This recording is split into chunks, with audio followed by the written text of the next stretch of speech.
ng kanyang kwento, siya ay pinakain na ng kanyang nanay at binihinisan.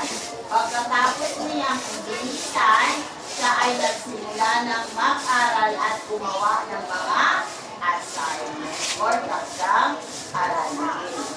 At pagkatapos niyang gumawa ng takdang aralin, siya ay natutulog. Okay. So, yun ang kwento ng isang batang masipag mag-aral. Ano nga ang pamagat ng kwento, class? Ano ang pamagat ng kwento? Itaas ang kamay. Yes, si Joy. Makinig mabuti lahat kay Joy. Ang pamagat ng kwento,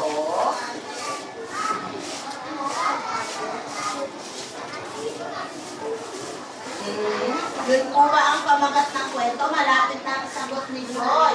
Ano po ba ang pamagat ng kwento nito? Opo. Hindi pa ito ang sinatawag ko. Ang pamagat ng kwento. Yan.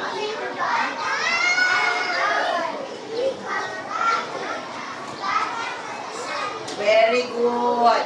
So, ang pamagat ng kwento ay tungkol sa isang batang masipag mag-aral. Okay, ulitin nga natin ang pamagat ng kwento ay tungkol sa isang batang masipag mag-aral. Ulitin natin ang pamagat ng kwento ay tungkol sa isang batang masipag mag-aral. Okay, ulitin ko. Kayo na lang ang sasaguta. Ano ang pamagat ng kwentong ikinuwento ni teacher? Ang pamagat ng kwento. Kayo ulit-ulit kayo ha? Pag ginagulit ko na nakalina ko ha. Magsisimula nga sa ang pamagat ng kwento.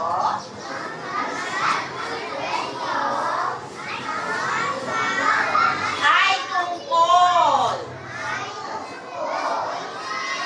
sa ang batang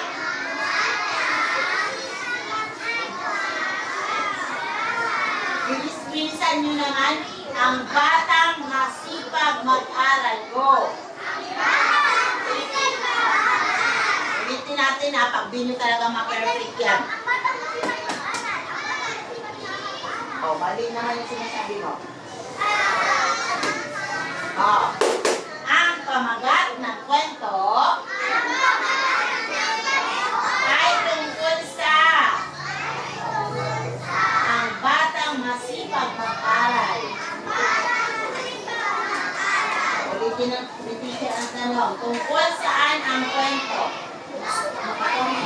Tamaan mo si Book na lapis ko. Tamaan mo ang lapis ko. Tungkol saan ang kwento ni teacher? Very good. Si Daniel ang nakaharap ito. Tungkol po ito sa ang batang masipag mag-aral. Okay.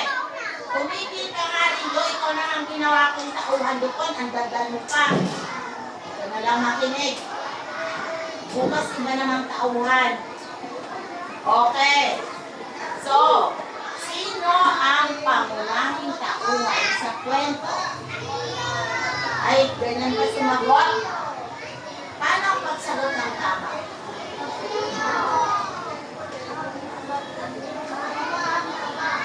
Sino ang pangunahing tauhan sa kwento? Ang sagot, ang pangunahing tauhan